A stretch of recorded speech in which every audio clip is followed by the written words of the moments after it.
Senegal, at the edge of the Atlantic. Senegal begins at the water's edge. Waves, wind, and voices collide on one restless shore. Stay with us, baobabs, sabar drums, and a door that changed the world. This coast remembers, and it keeps moving forward. Cold open, the Atlantic crossroads. Small on the map, vast in memory. On Africa's western lip, Senegal leans into the Atlantic like a lighthouse of cultures. For centuries, this land was a meeting place of caravans from the Sahara, ships from Europe, pilgrims from the Middle East. The trade winds that once filled Portuguese sails still whip the fishing nets in Soumbédioune today. Salt and gold once traveled south from the desert. Slaves were forced across the sea. From this narrow strip of coast, history spread wide. Senegal is a hinge, desert to savanna, river to ocean, memory to motion. And in the next hour, we will walk its streets, sail its waters, and listen to its rhythms.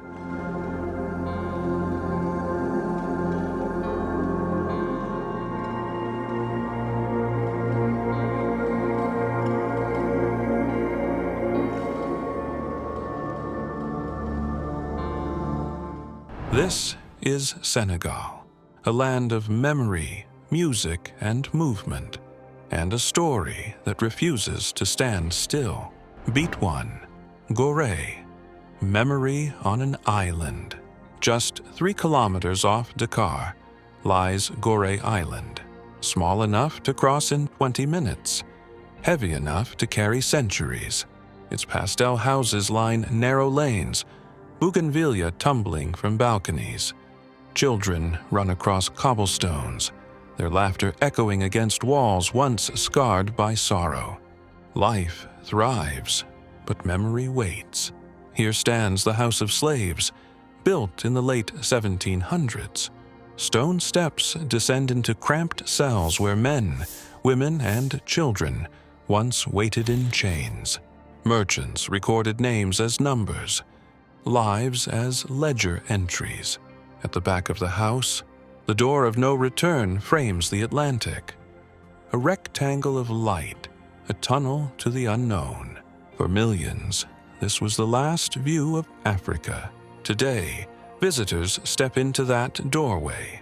Waves slap the rocks below, gulls wheel above, and the air itself seems heavy. But Gorée is not only wound. Pain and resilience share the same island. Artists paint in courtyards. Women braid hair in the shade. Fishermen mend nets along the quay. Gorée tells us remembrance and life must coexist, that grief can be carried, but joy continues. Memory stands, and the city drums nearby.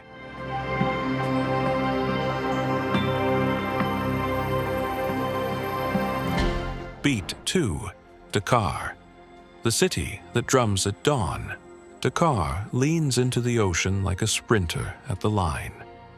Sunrise brushes the harbor. Sunset drops straight into waves. The city is rhythm, motion, contradiction. In Soumbédioune market, fish glisten in trays. Pirogues crowd the beach. Women balance baskets on their heads.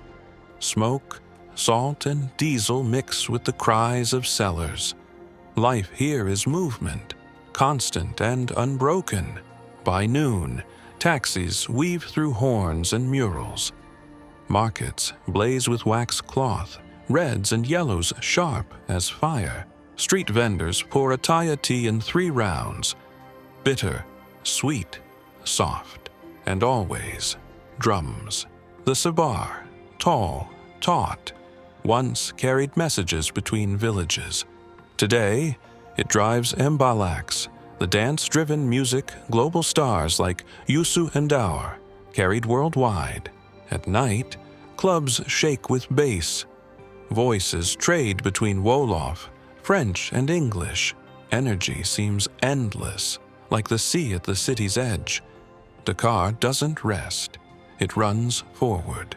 On the Mamels Hills, the African Renaissance monument rises 49 meters, bronze figures pointing to the horizon.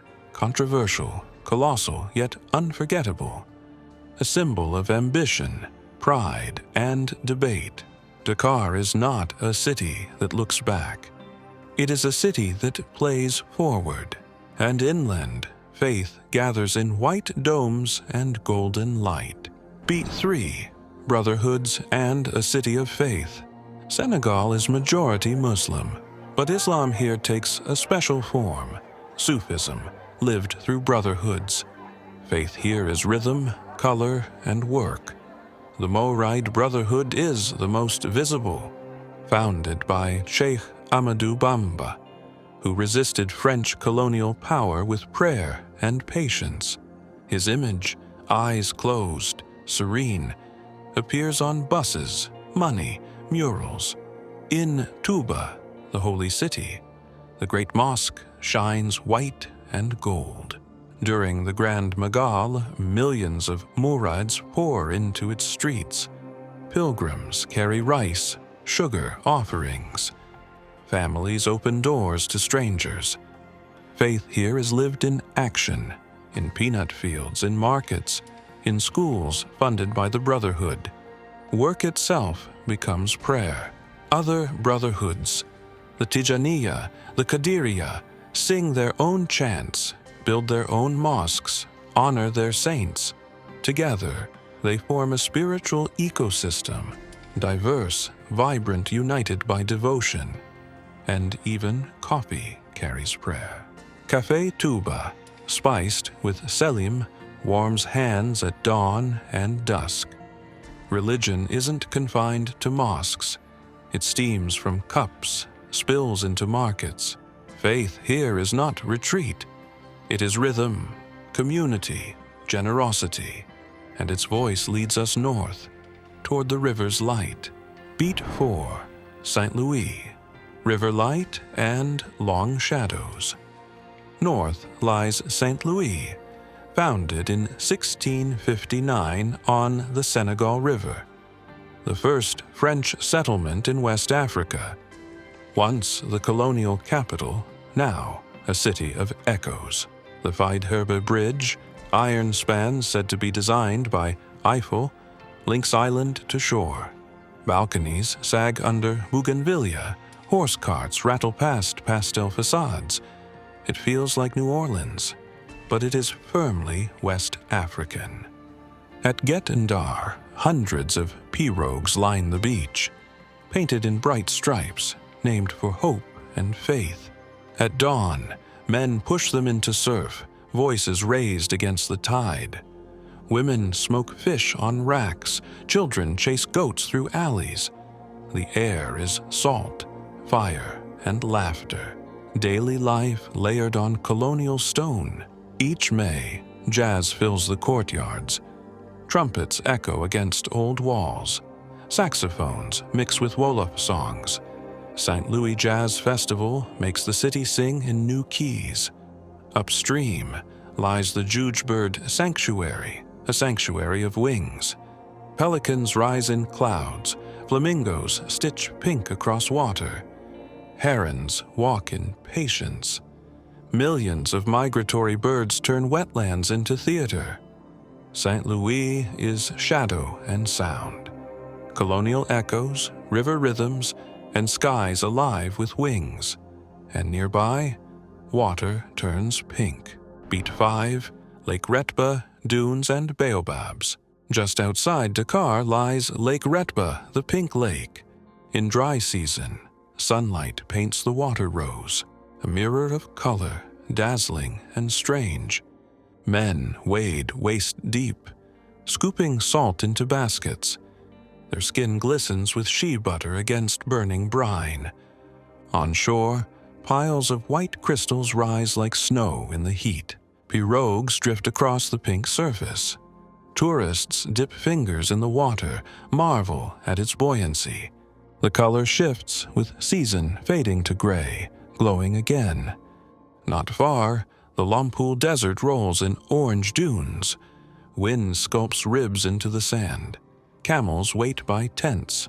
At night, lanterns flicker, drums beat, stars blaze overhead, and everywhere, baobabs, thick-trunked giants that live for centuries, hollowed to hold elders' meetings, used as tombs, worshipped as guardians.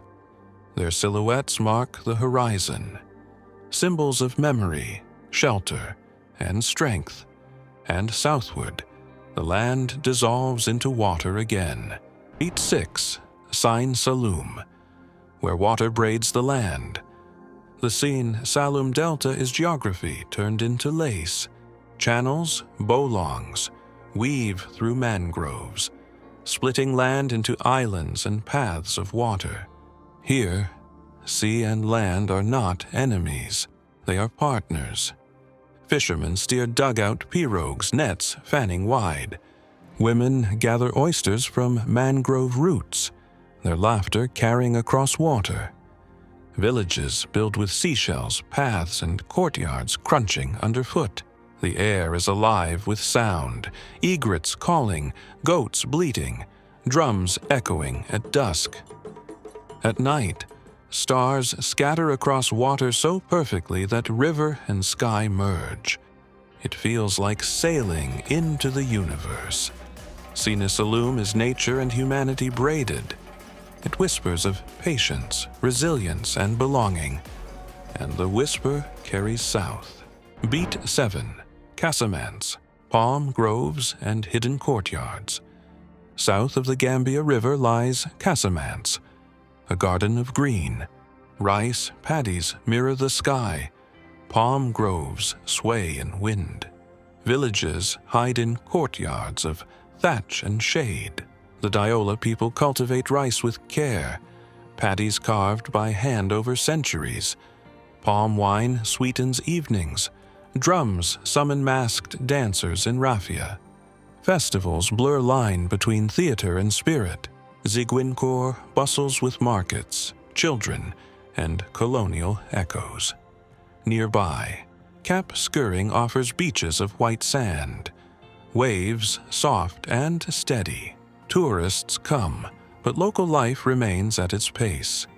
Casamance has known conflict. Separatist struggles flickered for decades.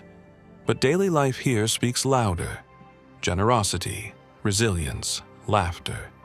Identity here is layered and proud. Casamance is Senegal's secret garden.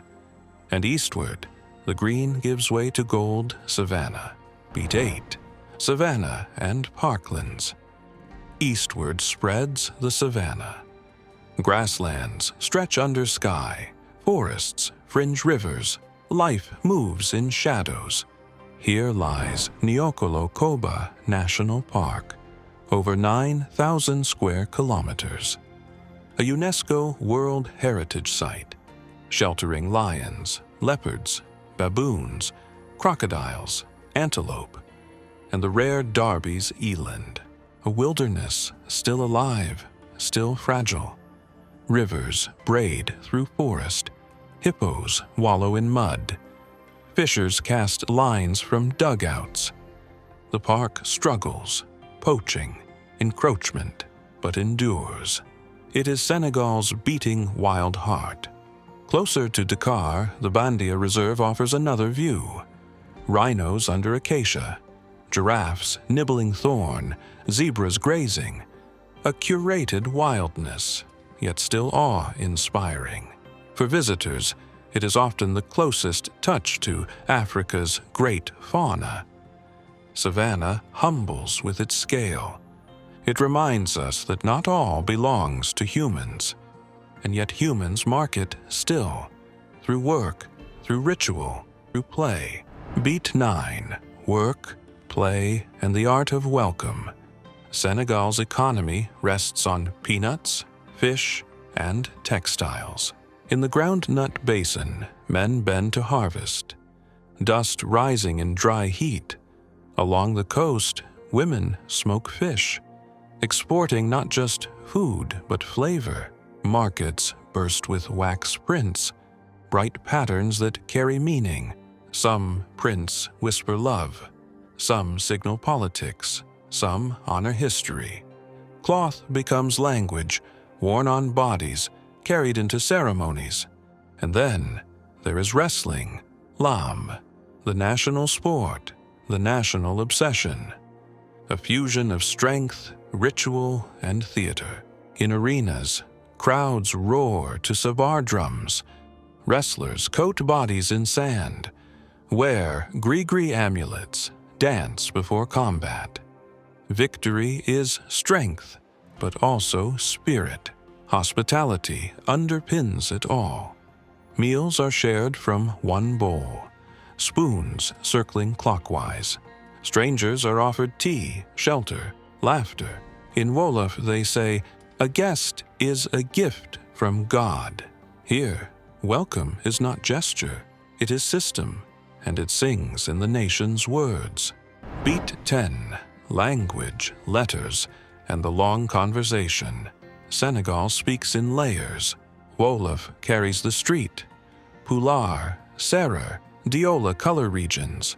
French holds law and school. Language here is identity, resistance, pride. Poet-President Léopold Sédar Senghor gave those words power. In the 1960s, his Negritude movement celebrated African identity against colonial disdain. His verses wove dignity into independence. Today, walls blaze with graffiti proverbs. Rappers rhyme politics over sabar beats. Teachers write lessons in chalk. The conversation shifts form but never stops. Language lives. Words here are not only speech. They are heritage, resistance, and song, and they flow back to the ocean that carried the world here. Closing reflection, the shore that remembers. Stand on the Almadies cliffs, westernmost point of Africa.